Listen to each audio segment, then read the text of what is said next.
fresh herbs. I have basil, rosemary, and tarragon here.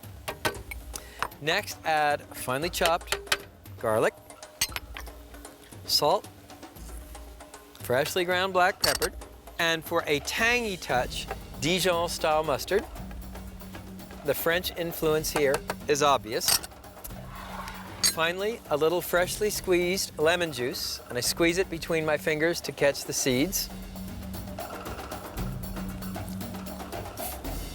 Now, puree these ingredients together and gradually work in about a quarter cup of extra virgin olive oil.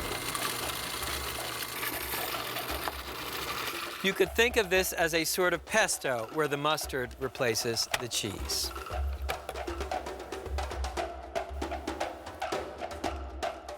Lift up and spoon some of this mustard herb mixture under the skin. Then flatten the bird down and just sort of squeeze the herb stuffing over the thighs, over the legs. Okay, put a little more in. We'll do this side too.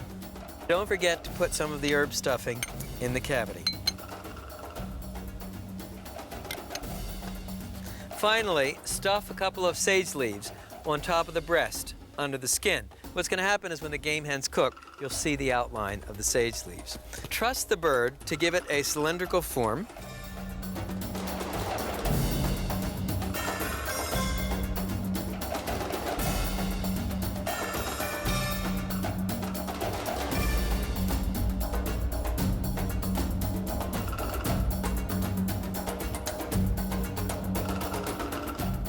And by skewering the bird's tail to tail like this, you leave plenty of room for the legs to brown. Let me show you the grill. I've set up the grill for spit roasting, lit the rear infrared rotisserie burner, and also the two outside burners. So all you need to do is fit the end of the spit into the rotisserie motor and place drip pans under the game hens. Then switch on the motor and close the grill. Well, it's been 40 minutes and the birds look beautiful. But to check for doneness, you want to use your trusty instant read meat thermometer. Insert it in the deepest part of the thigh, not touching the bone. You're looking for 165. We're there. Put on grill gloves. Remember, the spit and prongs are going to be hot. And put the birds on a baking sheet. And then I have one other surprise for you. So I'm just going to take off the drip pans. And I'm going to set the grill up for direct grilling. So what you want to do now is unscrew the prongs and then slide off your game hens.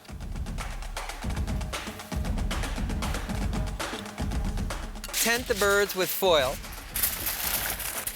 Keep you warm, and let me show you the side dish. It's grilled polenta, and polenta is a sort of cornmeal mush. Brush the tops of the polentas with extra virgin olive oil and season with coarse salt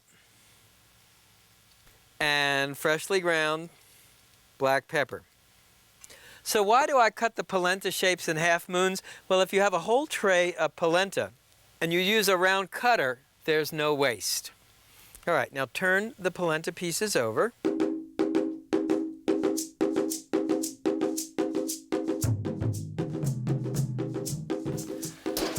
So once the grill is raging hot, then grab the polenta and arrange it on the grill, running diagonal to the bars of the grate. The grilling time is about 2 minutes per side. Remember, the polenta is already cooked. Okay, so the birds have rested. And what you want to do is untruss each game hen. Just snip off the string. And then arrange the game hens on your platter.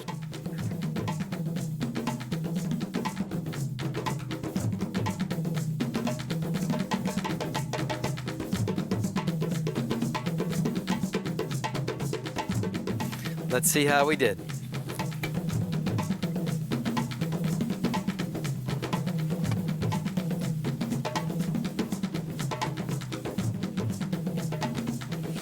Look at that. You can see how the herbs just soak right into the meat.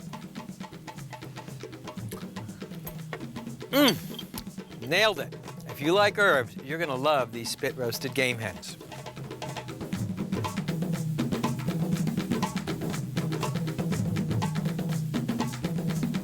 So there you have it.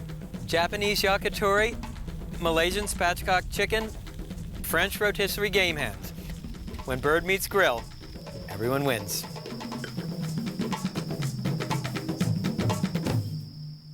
What you do to prepare lemongrass is you cut off, then some mirin, sweetened rice, then some mirin, sweetened rice, then some mirin, sweetened riced wine, just like to keep you on your toes. You're looking for 165 degrees. Woo! This really explodes with savor.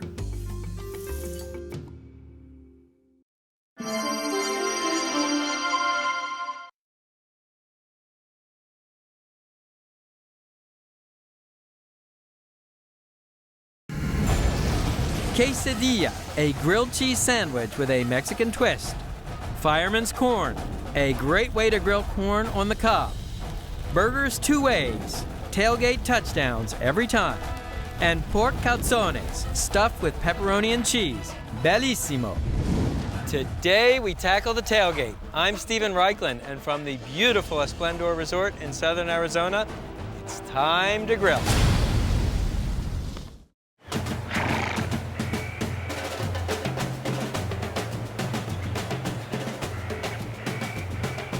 In my playbook, the real reason for football is tailgating. And no self-respecting tailgater would leave home without his grill.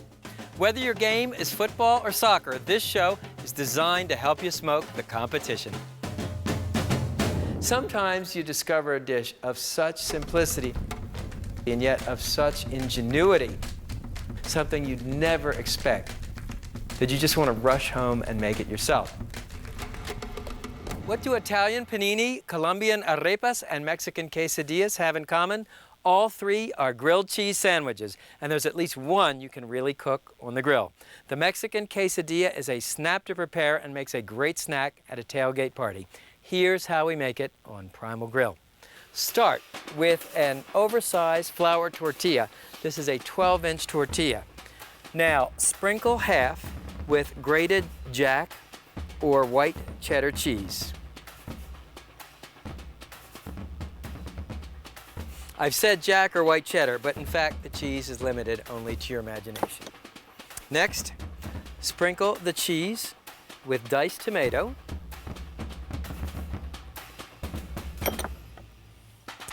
and thinly sliced jalapeno chilies,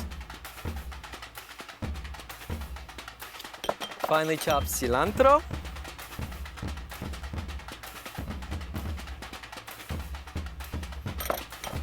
and finely chopped scallion greens. Fold the tortilla in half and brush the top with melted butter, and brush the other side with melted butter too.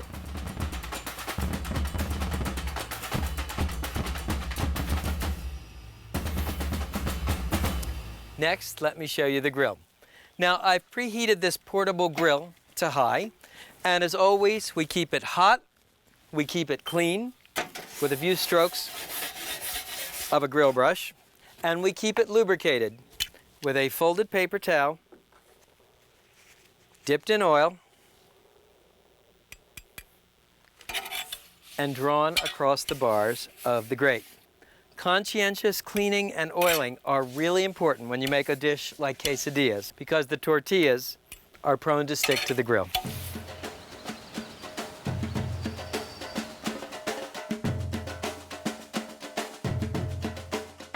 And it helps to have a wide spatula to help you turn your quesadillas. And thanks to your conscientious grilling and buttering, the quesadilla hasn't stuck.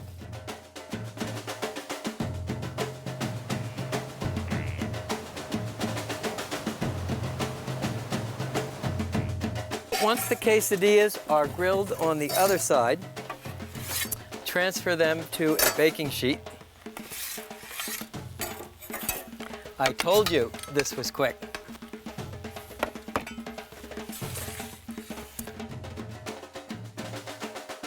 This is a little guacamole to go with it. The recipe is on our website. And let's see how we did. Little wok, quesadilla. Nice. I really like the way the guacamole cools down that fiery jalapeno chili. So there you have it, a grilled cheese sandwich with a Mexican twist. It's a game time decision you won't regret.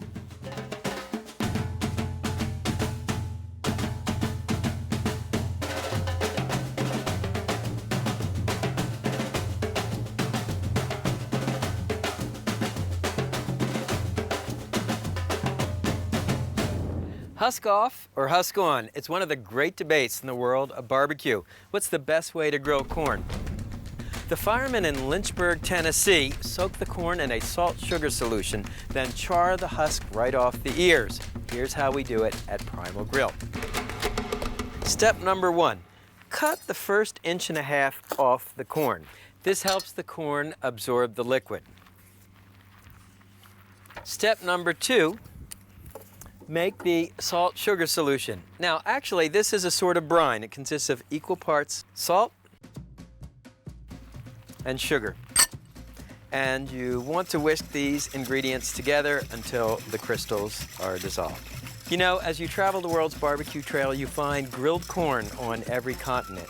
In Mexico, they slather it with mayonnaise and sprinkle it with cheese and chili powder.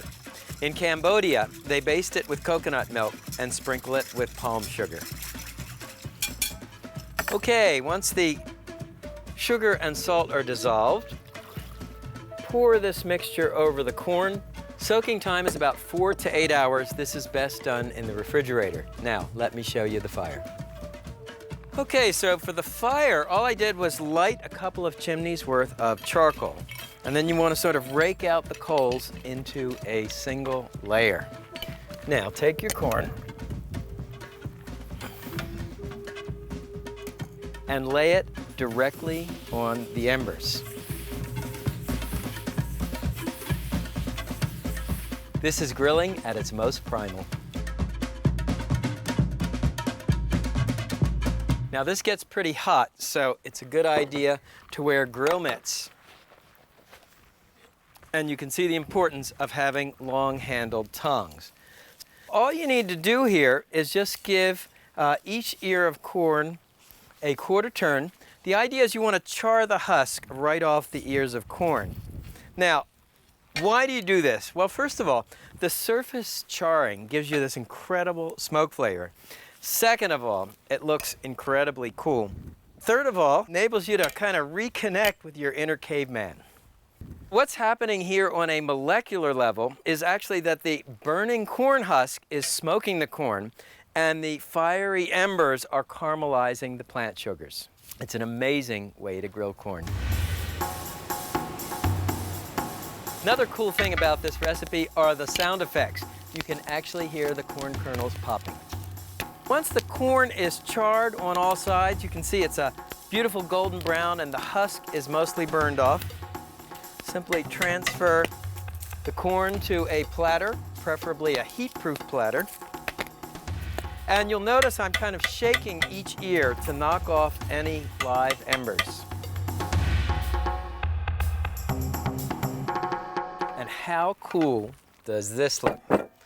So to serve and eat these guys, caveman style again, with your fingers, what you do is you just want to sort of strip off the burnt husk and the corn silk. You don't need to get every last little bit off. Those little charred bits give you a smoke flavor. Then baste the corn with melted butter and season it with salt, pepper, freshly ground of course, And if you like a little kick, a sprinkle of cayenne pepper. This is amazing. You really get the smoke flavor. So the answer to the great debate, the best way to grill corn is to burn it.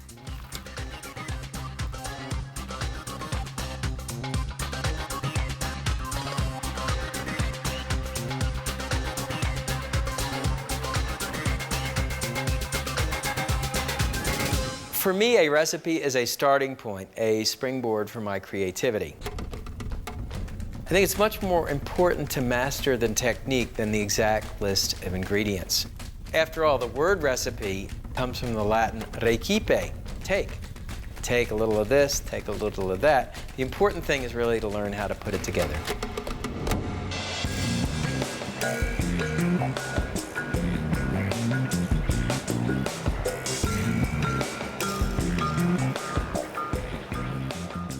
The surveys are in, and the winner is burgers. That's what most Americans cook when they fire up the grill.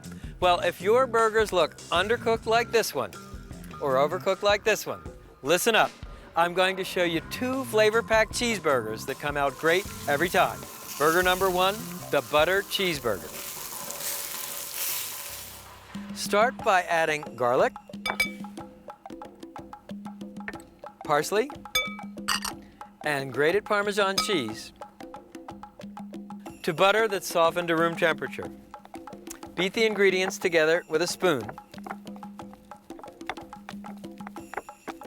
to make your garlic herb cheese butter. I made a batch earlier and wrapped and chilled it in plastic wrap.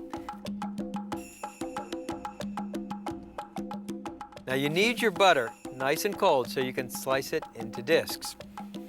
Now take a burger patty, and what you want to do is sort of make a depression in the center.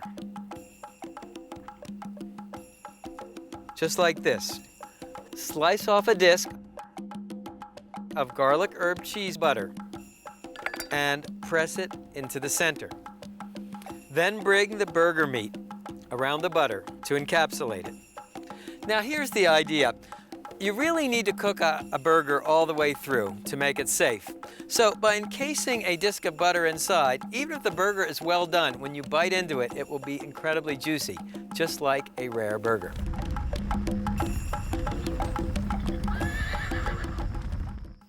Burger number 2. I call this the inside-out cheeseburger. It too gives you a burger that is extremely juicy and perfectly safe. So start with grated cheddar. The secret is to mix the cheddar directly into the burger meat. So here's the idea. You really need to cook burgers to 160 degrees. By putting the cheese in the meat, as the burgers cook, the cheese melts. Once again, you bite into an extraordinarily juicy burger. You may be wondering why you can eat a steak rare, but you have to cook burgers all the way through. Well, the reason is simple. In a steak, any bacteria that might be on the surface are killed when you grill the steak. In burgers, the meat is ground up, so the bacteria may be in the middle. Once the cheese is mixed in, simply pinch off about 6 ounces of meat, and with a light touch, form it into a burger. The only other thing you need to do is season the burgers right before grilling. So start with coarse salt, sprinkle the tops, and freshly ground black pepper.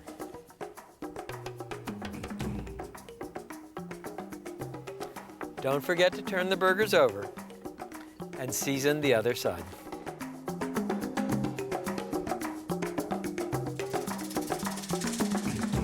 Let's get the burgers on the grill. Now, I've set up 3 charcoal grills. I cleaned the grill grates, and here's a cool way to oil the grill. Dip an onion in your vegetable oil.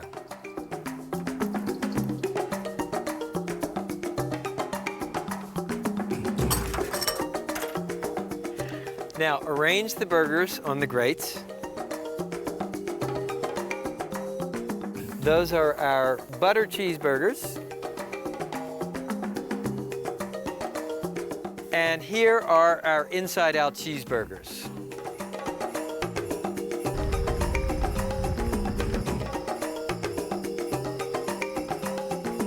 And whenever you handle raw ground beef, you always want to wash your hands in hot soapy water. Let me get the buns. And a great burger always has buttered toasted buns. Cooking time on these are real quick, so you want to pay attention. Meanwhile, let's take a look at our burgers. You can give each a quarter turn. And for burgers, I like to use a spatula for turning. Something you'll see guys do, and invariably they're guys, is press down on the burger with a spatula. That is a recipe for disaster. All you succeed in doing is squeezing out the flavorful juices. Handle the burgers with a light touch. Okay, and we'll check on our buns. And once the burgers are golden brown on one side, just turn them over.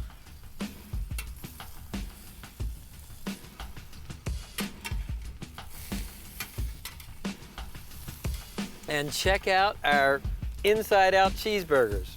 You can actually see the cheese melting out. And once the buns are toasted, pull them off as well. See, the idea here is when you bite into the perfect burger, you get the crunch of the bun, the crisp snap of the lettuce, the meaty chew of the burger. It's like all the textures you can imagine in a single bite. And here's how you put it together. So, lettuce leaves on half the buns, and you put the lettuce leaf under the burger to keep the juices from making the bun soggy. And then onion slices on the other bun, again on the bottom, to keep the buns from getting soggy. Now the burgers look done, but to play it safe, what you want to do is use your instant read meat thermometer. You're looking for 160 degrees. That's the safe temperature.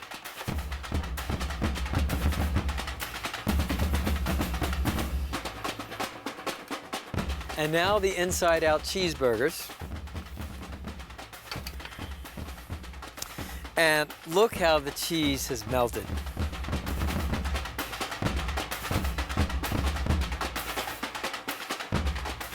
Then tomato slices for the butter burgers. And sliced dill pickles on top of the cheeseburgers.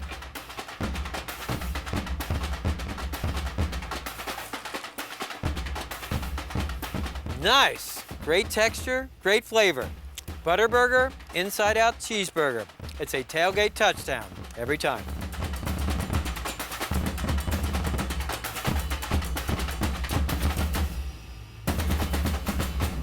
In my archives, I have a photo of a painting that was done to portray our early ancestors, Homo erectus, at one of the first barbecues.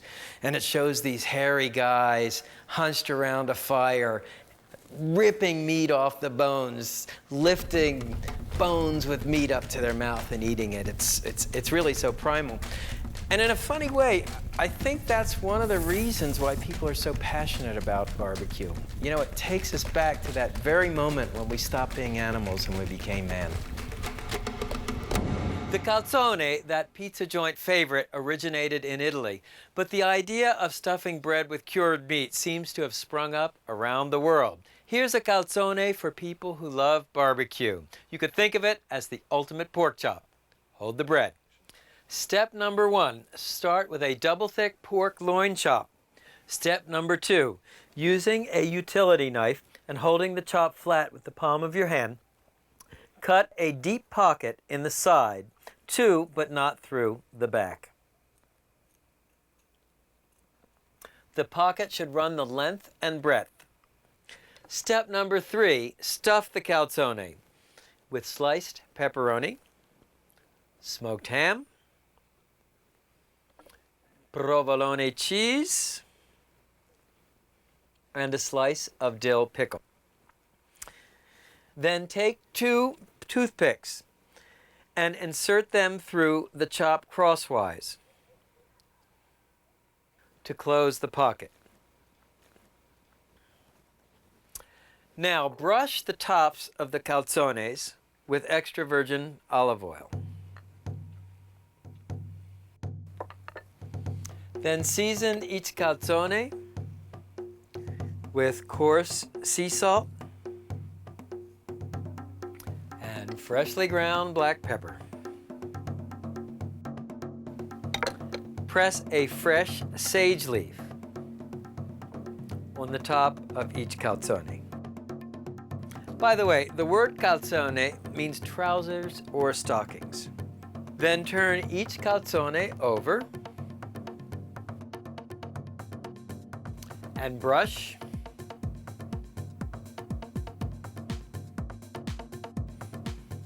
Season with coarse salt and freshly ground black pepper. And finally, press a sage leaf. It's a lot easier than making a calzone out of pizza dough. Okay, let me show you the grill. Preheat your grill to high. The process is direct grilling. And as always, you want to clean the grill grate with a stiff wire brush and oil the bars of the grate with a folded paper towel dipped in oil and drawn across the bars of the grate.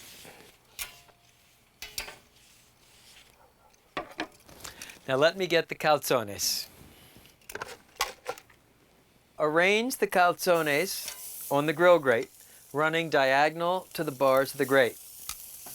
So cooking time is about 4 minutes per side. We'll give a quarter turn after 2 minutes to lay on our crosshatch of grill marks. And to speed up the cooking process, I'll simply close the grill.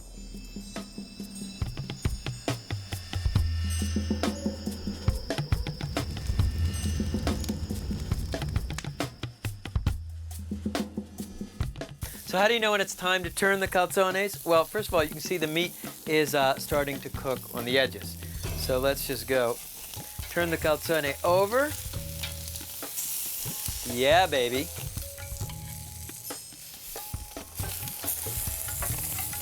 You can see the sage leaf is cooking right into the meat. Once again, be 2 minutes in this direction, 2 minutes in that direction, and then paradise.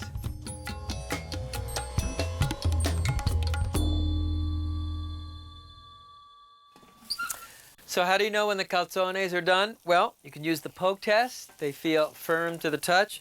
Or if you want to play it safe, use an instant read meat thermometer.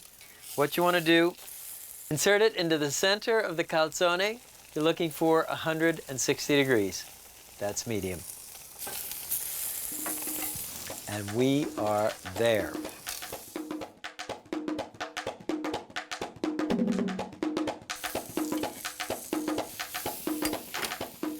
And you can just close the grill. That will burn off the melted cheese.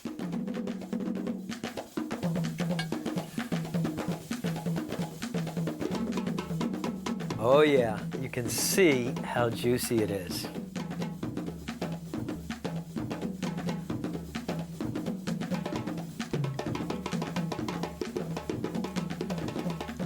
Benissimo! That means sweet. I love the way the pepperoni and cheese flavors the pork.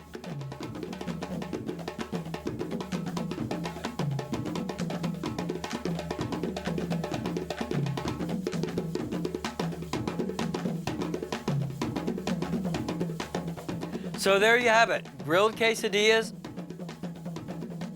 fireman's corn, burgers 2 ways, and pork chops calzone. Whatever team you're rooting for, Primal Grill makes you a winner. See you next time.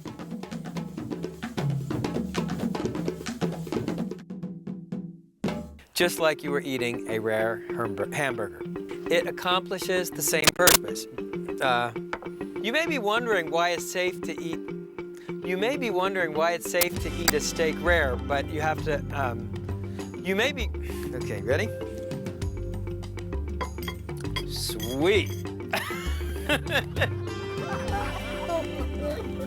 Matt said it 2 seconds before you did.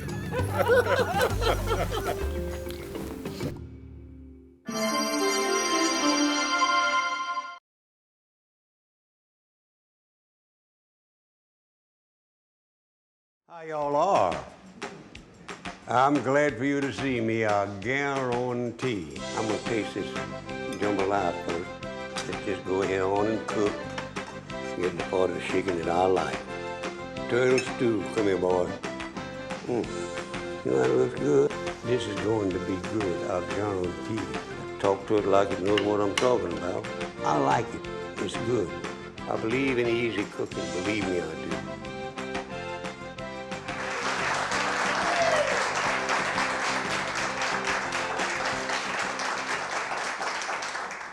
How y'all are? I'm glad for you to see me, I guarantee. And this morning we're gonna cook some of my favorite dishes that I invented myself because I didn't have anything else to cook, so I had to cook it, like chili rice and chicken a la Creole. I didn't invent that, but I did chili rice. And I think that you'll like it. In fact, I guarantee you will. Now, I've got some stories to tell you, but first of all, I got to get this chili rice on so I can get it did quick enough for us to eat. This is a small pot, and what I got right here is 2 cups of rice. Now, this is easy cooking, so you got a lot of help. Somebody cut the rice up for me. That's good. Into this rice, I'm gonna haul off and put a tablespoonful of onion powder. That's a tablespoonful of onion powder. I hope it is. That's what it is. I can tell. And also 2 teaspoonfuls of garlic powder. That's right, that's what it is. And I got 2 teaspoonfuls of salt, and I generally measure those myself because people don't believe I know how. So I'm gonna put 2 teaspoonfuls of salt. And I guarantee that's a teaspoonful. I'll tell you that for true. 1, 2, and just a little more. Then we put a tablespoonful of chili powder. Now this is chili rice, this is chili powder. Eat chili, make you sneeze if you don't look up. And then, of course, I got to stir it up. Stir it all together. I got everything in there I'm supposed to have, except the olive oil, and I put that in after I got the water in there. Get that out of my way. And after I put the water in there, I'll stir it some more, then I'll put the olive oil. And then I'll start cooking it. Let me put the water in right now. Come here, picture. That picture now doesn't have a hole to hold it, you know that? And I'll cook my rice, cook this rice, just like I do any other rice. I measure it very carefully where I have the rice. And by golly, we had just enough in there. You see what I did? What I did there now, I just put to that first joint, and everybody's first joint in the finger is just alike. Check your neighbor there. See if it is. That's in your index finger, I think they call it. Oh, I'm glad I got this little dish towel. And then I got the salt, I put the olive oil. And I'm supposed to measure that very carefully, but I don't do that. It's got 2 tablespoons. I can measure 2 tablespoons by looking at that.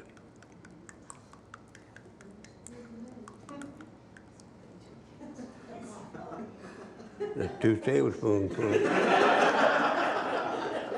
Guarantee it is.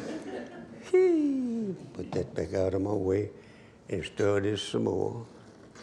And I'm gonna move my pot over to this other side. No, I'm not. I'm gonna move this pot over there. Make that chicken a la Creole in that. Oh man, that's gonna be good, yeah. I guarantee. Stir it, get everything off the bottom. And we put this fire and bring this to a quick boil. I think this is the right one. Yeah, that's it. I got that on high. And let it stay there for a little bit and cook. That's hot. If you think high ain't hot, well, I guarantee.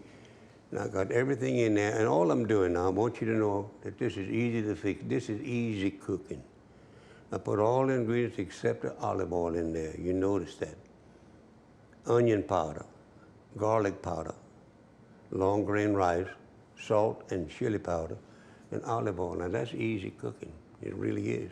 I think you're going to enjoy that. And I've got this little clock. After I boil most of the water out of there, in fact, it's just see a little bubble in the holes in the rice like that. You see a little bubble and then you got enough water out. You put a heat diffuser under it. That's what I have to put on there. This is a heat diffuser. So it won't scorch them rice too. I don't like to scorch them rice, no, not me. It don't taste good when it's scorched like that. And then I put the lid on it, and I clock it 25 minutes. And if anybody comes and raises the lid on there, chop their arm off. When I'm cooking in my kitchen, I tell everybody, don't go messing around in my kitchen. But I stir this rice several times to be sure I've got everything just right. And it looks just right to me right now. It's going to be a beautiful brown when I get it cooked. And you'll sample a little bit of it, I hope. In fact, I'm going to make you do that. I hold the gun on and say, you got to taste this, you know. But I like it. It's good. Now, what I'm going to do is just leave it here out of the way and change my recipe, because I got to start on this chicken a la Creole. That take a little longer than this other one. That's a nice spoon. I'm going to need that on the chicken a la Creole. Put it over here like that. Now, I want to tell you a story. I haven't told this story in a long, long time. It has nothing to do with this. It's a story I want to tell. I got a friend would hunt duck all the time. During the duck season, a lot of time not in season, he goes and hunts the duck. He don't never took anybody with him. When they say, we're going to take you with it, no, you can't go with me. I don't took anybody with me. He said, you got your dog? I said, I always take Fido with me, and he spelled it P-H-I-D-E-A-U-X, Fido. He said, I always take him to retrieve those ducks if I got no shot them. Please take him. No, can't do it. But one day, a man would loan him some money to build a beautiful house what he got. He said, I would like to go with you to hunt some duck. He said, I don't took somebody with me to hunt some duck, no. He said, how you like this house, what I loaned you the money for, huh? Oh, I love this house. He said, how about took with you to hunt some duck, huh? Well, you don't got to hit that kid in the face with a wet mop. He knows something going on. He said, okay. And it was cold weather. He said, pick me up tomorrow morning at 4 o'clock in the morning. We'll go in the blind and hunt the duck. He said, I'll be here at 4. Next morning at 4 o'clock, he's right there. The man come out there and get in. He said, where's Fido? He said, we don't need him. He said, look, I ain't gonna wait out in that marsh and hunt them ducks. It's too damn cold. Call the dog and let's go. Come Fido. Fido brought himself, got in the back of the truck. And one time they got in that pirogue boat. Now, anybody that's ever been in a pirogue know a pirogue ain't even safe for one people, let alone 2 people and a big dog like Fido. He said, well, let's go and get in the blind. So they went and got in the blind. Fido sat just as quiet and nice as he possibly could. And my friend says, man, it looks like we're going to see some duck today. I'll guarantee the banking people say, I hope so. Well, they got in the blind, all set and everything, and here come some duck.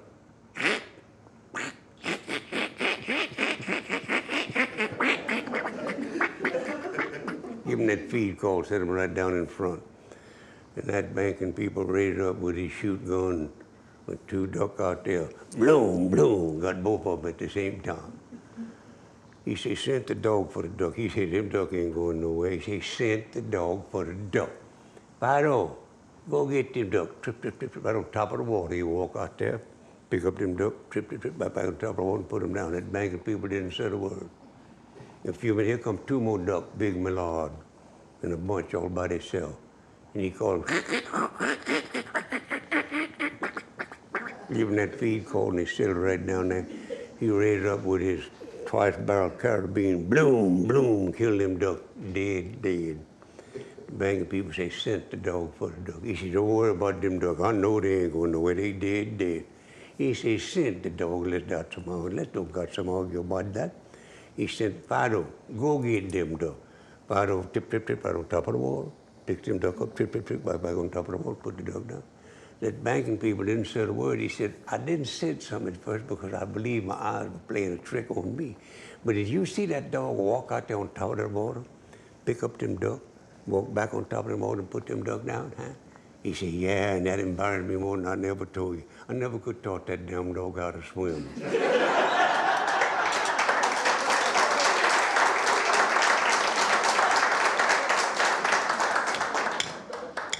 Now you notice I got a good high ball on this, and what I got to do is kind of cut it down a little bit so it'll put it on a medium, so it'll still cook, and cook all the water out of there, and it turn the color, turn to a nice brown there. Now ain't that nice?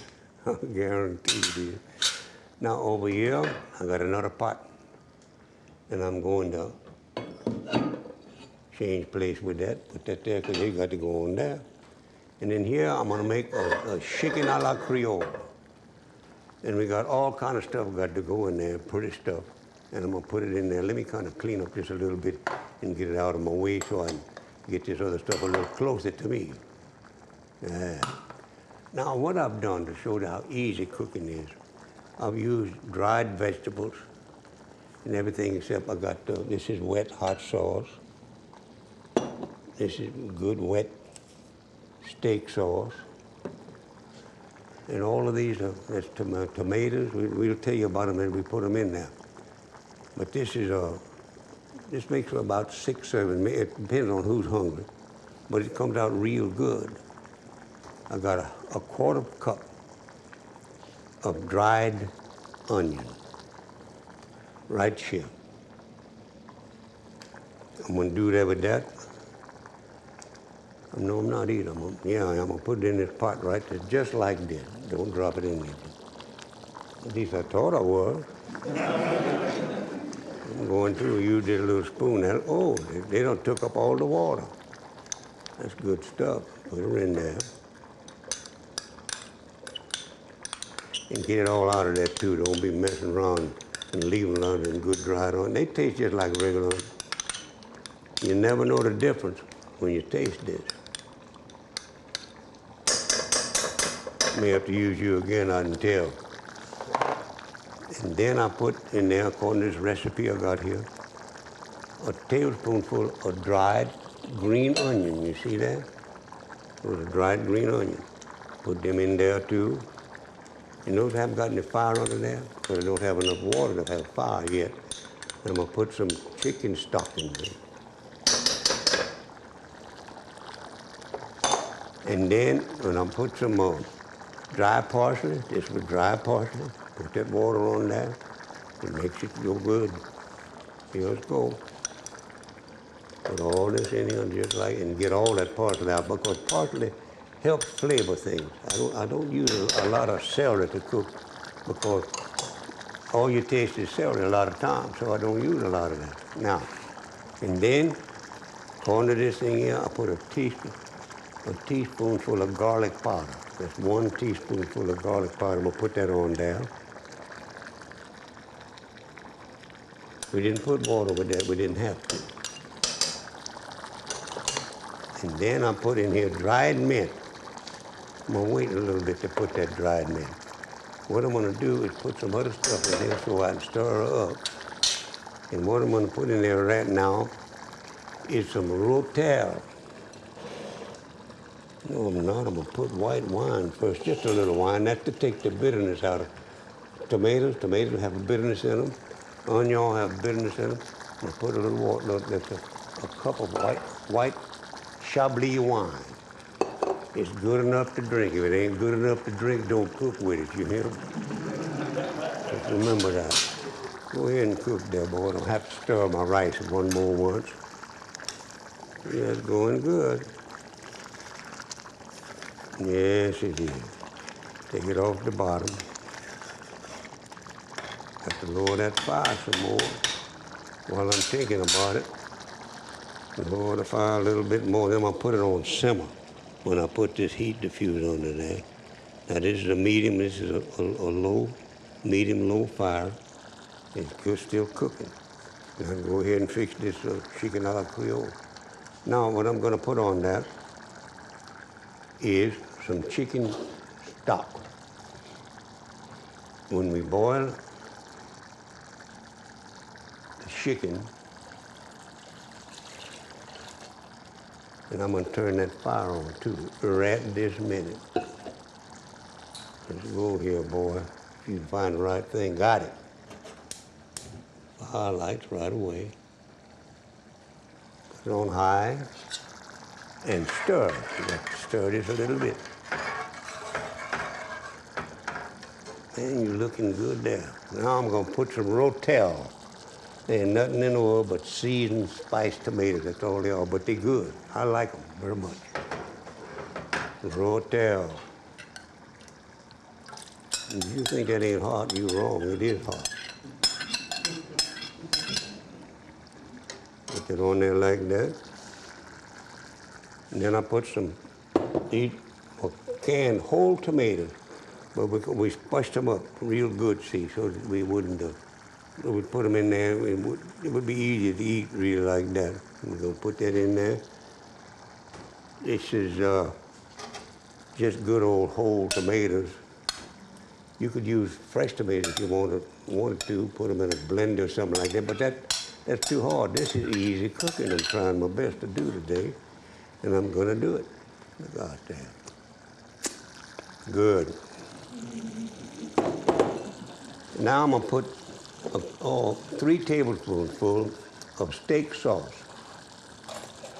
Creole ketchup it used to be called, but it's now steak sauce.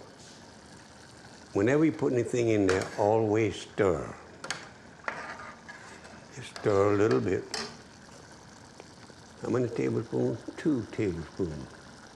That's what my recipe called for. I can't remember. 3 tablespoons full of steak sauce, yeah. 1,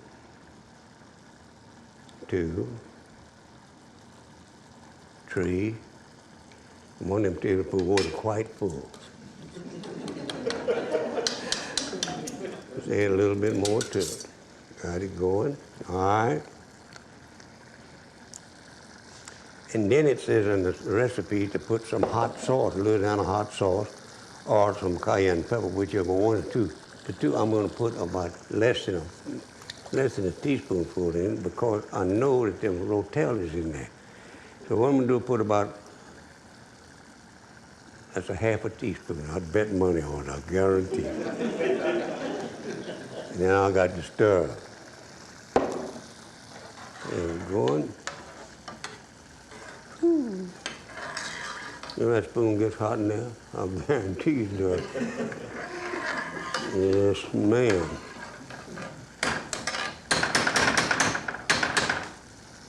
Let me tell you something, ladies and gentlemen. This is going to be good, I guarantee. I got the tomatoes in there, everything. And the only thing I don't have in there is 2 things. I haven't got the dried mint in there, and I don't got the chicken in there. But I'm going to put it in there, don't worry none. I guarantee I'm going to do that. Got the onion, the green onion, the good parsley, and the garlic powder with 2 cups of chicken stock. That's what that is.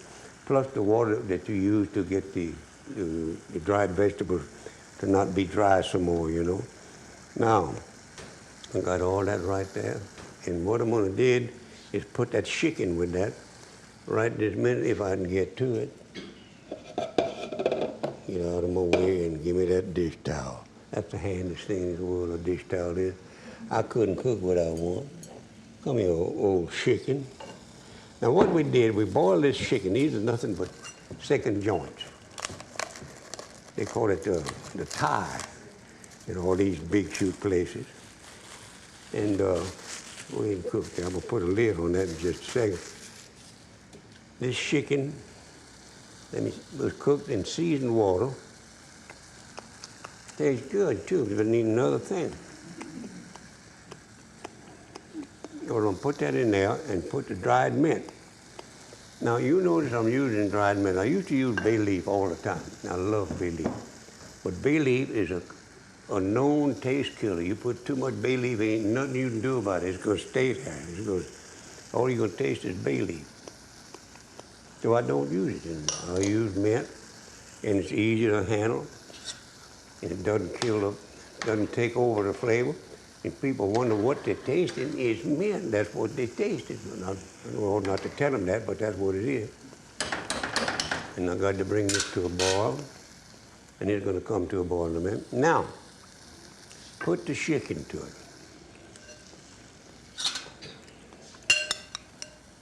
See how pretty that shit looks like white meat?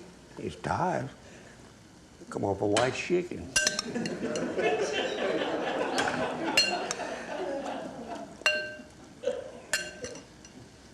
This is 4 cups of this, 4 cups of white thighs, or just thighs. I'll never forget, I was in Shreveport, Texas, once with a man. We went to a chicken place and had some chicken. He was from Markville, Louisiana, in the Fort Park. Pure bleed Cajun. And the little waitress came over and says, "Can I do anything for you?" He said, "Yes, ma'am."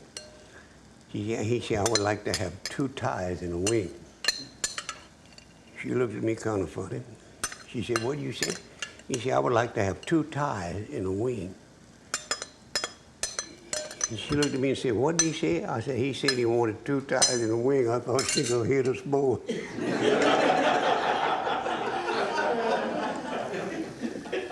Maybe she should have. Now, this I got to put a lid on this rice. It's chili rice. You can see it, all of the,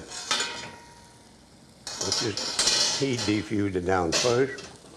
Put the lid and turn the fire down to a simmer. And you let that simmer. It ain't down to a simmer yet, but it's got to get on there. Now it is. I'm gonna let that simmer for 25 minutes. That's what it's gonna do. Now, what I got to do is get my food over there where I can taste this to be sure it's worth eating. Now, I'm gonna put a lid on this pot too, but I got to turn that fire down after I put that lid on. I want to get a little of this rice. Got it right here.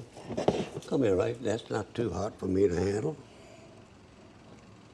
What I want to do is get my plate and bring it over here. That'd be a lot easier, but I may spill that. I don't want to do that. And get my chicken a la Creole. I fixed up when nobody was looking. It still tastes the same, though, I guarantee. And go over here and put this on my plate.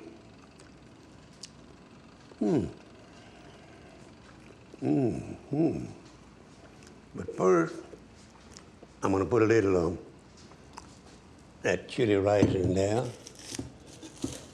It's hot, yeah. Come here, chili rice. Gotcha.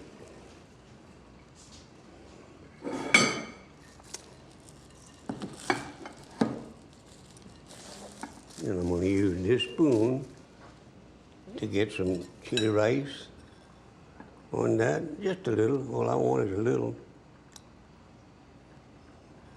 And the same spoon, I'll go get some of this chili, some of this chicken a la Creole, and just put it on my rice.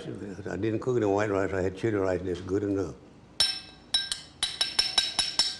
Now, sit yourself down and taste that juice, Dan. I'm going to do just exactly that. And pour myself just a little taste of wine. You know how that is? A little taste of wine. Now, you're supposed to use that white wine for the chicken, but I prefer red wine, so that's what I'm going to drink right now. Yeah, let's go. Got to taste that, see if it's any good.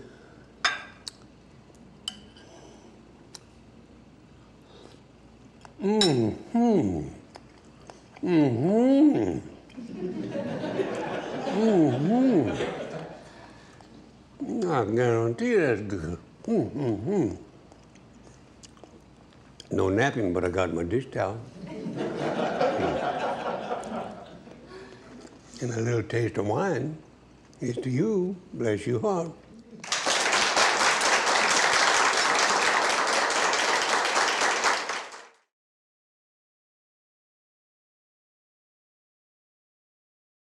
How y'all are?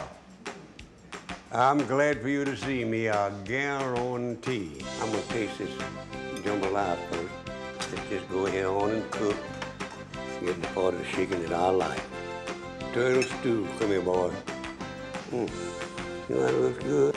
This is going to be good. I'll guarantee you. Talk to it like it knows what I'm talking about. I like it. It's good. I believe in easy cooking. Believe me, I do.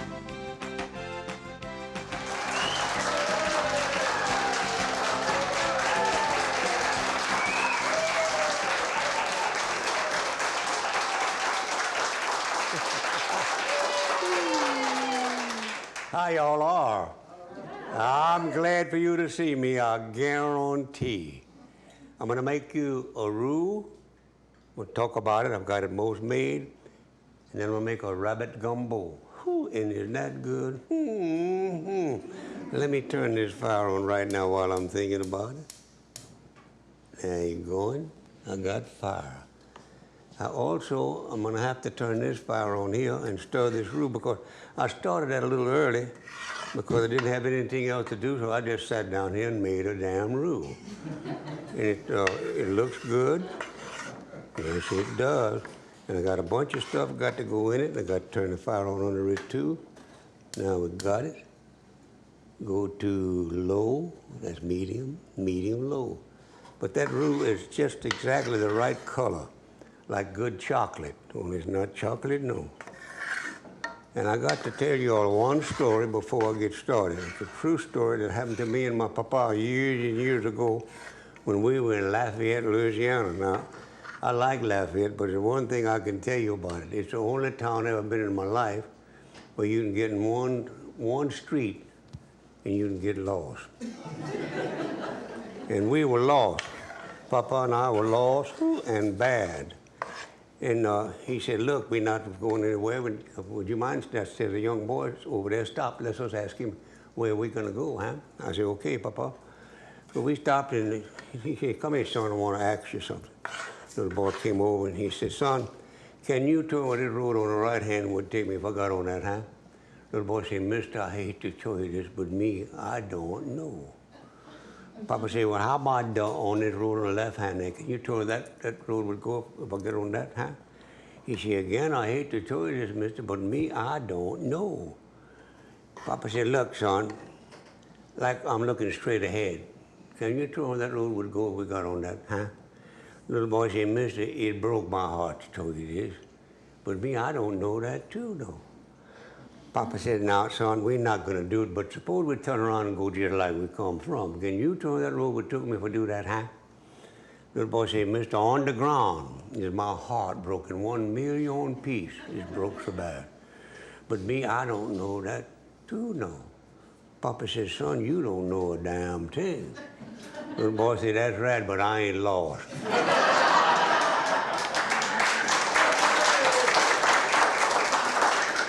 Now, in this roux that I made here, I want to tell you what I put in it. I put about a cup of olive oil, or if I'd had good bacon drippings, I would have used that.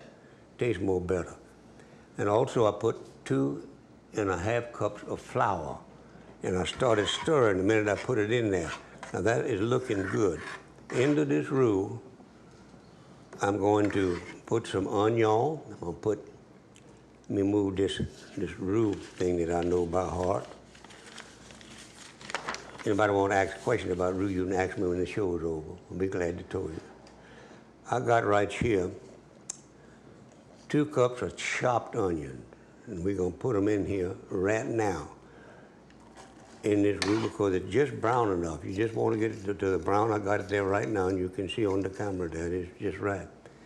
Put this in here and stir a little bit. Anytime you add anything when you're cooking Cajun style, you got to stir every time you add something. If you do that, you're going to get it right. If you don't do that, it may come out right, but most probably it ain't. I'll stir that in there, and I'm going to brown this and cook these onions at the same time. Let's go. Now, in this pot right here, I got some water. I think I got about 8 cups of water in there. And into that water, after I get the rest of this stuff in here, this is bell pepper. It's let's see, that's a ½ cup of bell pepper chopped. My hand's clean, washed them yesterday. Stir that too into this good. Yeah, and here it goes. Go ahead on there, you're doing right. And then I got to put some celery. And this is one of the few things I use celery for, rabbit gumbo. I usually just use parsley, but I got celery in there now. And I got to get me some water in a few minutes, because I'm not going to pour my wine in here. I'm going to pour my wine in here. Mm-hmm. That's looking good. Come on, Sherry. Let's go in here right now. Doing good. And while, as soon as I get this stirred a little bit, I'm going to put some parsley. That's about a half a cup of celery I put in there. That's a half a cup of chopped fresh parsley. It's all fresh vegetable we got on here today with this stuff. Now, I make things like this sometimes with dried vegetables, but I don't do it like this, no. Now, okay. Come on, parsley. Let's get that in there. Put that there. And while this is doing, I'm going to go get me about a cup of water I'm going to pour in here in just a few minutes there, and before I put it in with the rest of it. But while I'm thinking about it, I'm going to put that 2 cups of dry white wine. This is Chablis. Good to drink, good to pour in gumbo. Don't make no difference. Don't ever cook with a wine that you won't drink. When you buy cooking wine, there's no telling what all's in it that'll change the taste of everything that you got. And you know, Cajun people are funny about that. They like to do their own arranging, things like that, and sauces and stuff. I know I do.